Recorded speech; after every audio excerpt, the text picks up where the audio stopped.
My Thomas Story Library. The Snowy Special. Winter had arrived on Sodor, and a thick blanket of snow covered the island. Snowdrifts blocked many of the lines, and the tracks were very slippery. The engines felt frozen from their funnels to their footplates. But Henry the Green Engine puffed happily through the snowy countryside. None of his lines were blocked. That evening, Henry met Thomas in Tidmouth Sheds. "You are the only engine to have made your deliveries on time today," chuffed Thomas. "You must have lucky trucks." Henry saw that none of the other engines were back. "Maybe you're right, Thomas," Henry puffed. "Maybe I do have lucky trucks." One by one, the engines returned to the shed. It was very late. When the other engines were all asleep, Henry thought how pleased he was to have lucky trucks. "Now I will always be on time," he puffed happily. "And that means I can be a really useful engine." But the next morning, when Henry went to the yard, his lucky trucks weren't there. "Oh no!" Henry whistled. "Where are they?" "Edward took your trucks," puffed Thomas. "He needed them to take coal to the villages." The Vat Controller arrived at the yard. He had a special for Henry. "A delivery of presents has arrived at the airport. You must collect them and take them to the children in the villages." So Henry set off for the airport. But he soon ran into trouble. Gordon's Hill was very icy. Every time Henry tried to puff up the hill, he slid back down again. It took a long time to reach the top. "I need my lucky trucks back," Henry huffed. "I can't make my deliveries without them." Henry was worried. "I must find Edward! I must find Edward!" he puffed. Henry steamed on through the snow. Up ahead, he saw logs across the track. They had fallen off James's flat truck and were blocking Henry's way.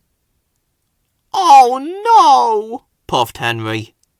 "If I'd had my lucky trucks, this would never have happened."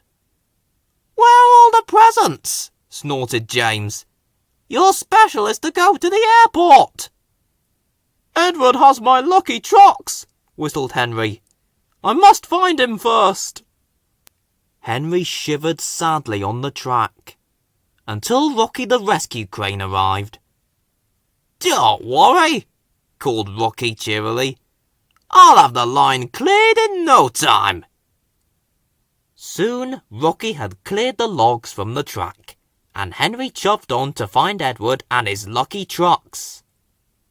But everywhere that Henry chuffed, there were more delays. "Sorry," puffed Thomas. "It has taken me a long time to clear the snow from the line." "It's not your fault," Henry wheezed. "I need to find Edward and my lucky trucks." And Henry puffed sadly away. He couldn't find Edward anywhere. "I'll never see my lucky trucks again," he sighed. But when he reached the frosty forest, there was Edward with Henry's lucky trucks. "I found you!" Henry chuffed excitedly. But Henry was going too quickly. His wheels slid on the icy tracks, and he biffed straight into his lucky trucks.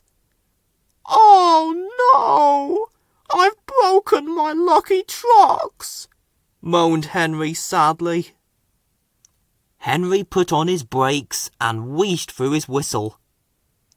"I'm not going anywhere without my lucky trucks," he huffed. "But they're broken," chuffed Edward. "And if you don't collect the presents soon, the children won't have anything to open."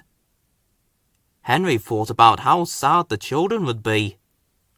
I have to get to the airport somehow, he puffed, with or without my lucky trucks. So Henry set off.